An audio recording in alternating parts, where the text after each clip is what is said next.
Good morning मेरे BEd प्रथम semester के प्रशिक्षुओं। मैं ओम प्रकाश तिवारी, आ, प्रवक्ता राधिका इंस्टीट्यूट से मैं आपको आपकी कक्षा में हार्दिक स्वागत करता हूं। आज मेरे पाठ प्रशिक्षुओं मैं आपको अभिक्रमित अधिगम की आवश्यकता के बारे में एवं इसके सिद्धांतों के बारे में चर्चा करूंगा। तो विशेष चर्चा करने से पहले मैं मेरे प्यारे प्रशिक्षुओं में आपसे ये कहना चाहता हूं कि आप मेरी वीडियो को लाइक, सब्सक्राइब, शेयर ज़रूर करें। साथ में बेल का आइकन प्रेस कर दें जिससे आगे आने वाली नोटिफिकेशन आपको आसानी से प्राप्त हो जाए। मैं देख रहा हूं कि आप मेरी वीडियो को लाइक, सब्सक्राइब नहीं करते हैं, तो इसको कर दीजिए। अब चलिए आइए, let's we have to start to discuss अभिक्रमित अधिगम की आवश्यकता। सामान्य कक्षा शिक्षण में सामान्यतः यह कठिनाई आती है कि बालकों को व्यक्तिगत विभिन्नता के आधार पर इस प्रकार की शिक्षा कैसे प्रदान की जाए कि वे स्वगति की सुविधा से पूर्व अधिगम कर सकें। अनेक प्रयास शिक्षक द्वारा इस दिशा में किए जाते हैं, लेकिन इस जटिलता को कुछ कम तो किया जा सकता है, पूर्ण निवारण नहीं। अभिक्रमित अधिगम शिक्षा की एक ऐसी विधि है जो बालक को स्वगति से सीखने का अवसर प्रदान करती है। इससे व्यक्तिगत भिन्नता के कारण अध्यापन में आने वाली जटिलताएं स्वतः ही कम हो जाती हैं। अभिक्रमित अधिगम के सिद्धांत। Fundamental principle of programmed instructions. पहला, छोटे सोपानों का सिद्धांत। Principle of small steps. इसका अर्थ है जिस विषय वस्तु को विद्यार्थी के समक्ष प्रस्तुत किया जाना है हो उसे छोटे छोटे में पदों में विभाजित कर दिया जाए, क्योंकि यह माना जाता है कि सीखने वाले की सामग्री छोटे छोटे खंडों में प्रस्तुत की जाए तो वह अच्छी तरह से सीख सकता है। दूसरा, सक्रिय सहयोग का सिद्धांत। Principle of active responding. प्रत्येक इकाई का छात्र द्वारा किसी न किसी रूप में अनिवार्यतः उत्तर दिया जाना। मनोवैज्ञानिक खोज से यह सिद्ध हो चुका है कि आद्यता भली भांति तभी सीखता है जब उसे उस कार्य में सक्रिय रूप से भाग लेने का अवसर दिया जाए। परंपरागत शिक्षण पद्धति में पूछे गए एक प्रश्न का उत्तर प्रायः एक ही छात्र देता है। 6 छात्रों का सोचा हुआ उत्तर उनके मस्तिष्क में ही जड़त्व रह जाता है। वे अध्यापक सक्रिय के सही उत्तर से अपनी सोचे हुए उत्तर का मन में मिलान भले ही कर लेते हैं, किंतु शिक्षण में इस प्रकार समस्त छात्रों का सक्रिय सहयोग नहीं मिल पाता।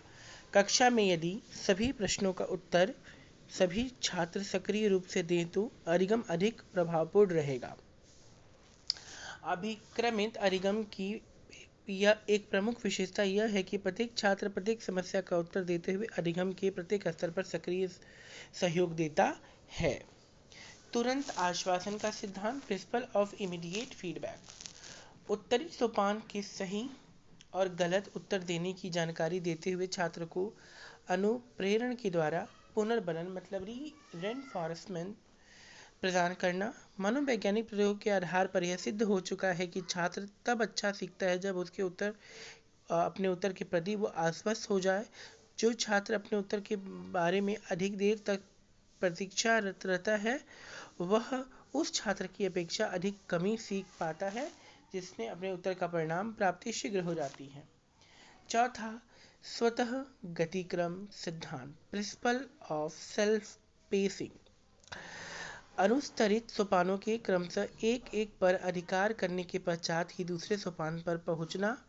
यह मनोविज्ञान सत्य है कि कुछ लोग दूसरे की अपेक्षा जल्दी सीखते हैं जबकि कुछ लोग धीरे सीखते हैं। यदि कक्षा में अध्यापन की गति काफ़ी तेज या काफ़ी धीमी हो तो हर एक छात्र अपनी गति के कारण अध्ययन में पूरा ध्यान नहीं लगा पाता।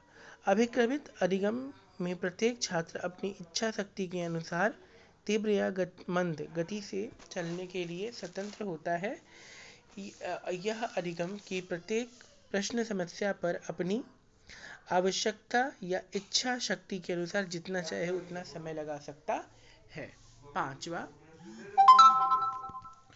पांचवा जो है मेरे पास प्रशिक्षुओं, छात्र प्रशिक्षण का सिद्धांत।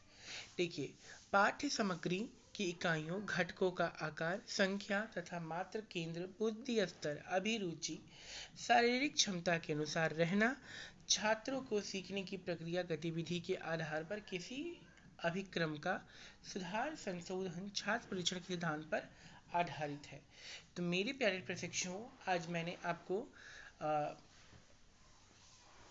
प्रोग्राम इंस्ट्रक्शंस की आवश्यकता और उसके सोपानों के बारे में, सिद्धांतों के बारे में बताया है, जो इस प्रकार हैं: छात्र परीक्षण का सिद्धांत, स्व गतिक्रम का सिद्धांत, प्रिंसिपल ऑफ सेल्फ पेसिंग, तुरंत आश्वासन का सिद्धांत, प्रिंसिपल ऑफ इमीडिएट फीडबैक, दूसरा सक्रिय सहयोग का सिद्धांत, प्रिंसिपल ऑफ एक्टिव रिस्पॉन्डिंग, और छोटे से पानों का सिद्धांत, प्रिंसिपल ऑफ स्मॉल स्टेप्स, और अभिक्रमित अधिगम की आवश्यकता। तो मुझे उम्मीद है आपको ये वीडियो समझ में आई होगी। जिसको समझ में नहीं आई है वो कमेंट बॉक्स में जाके कमेंट कर सकता है। मैं ये चीज़ें दोबारा पुनः से बता दूंगा।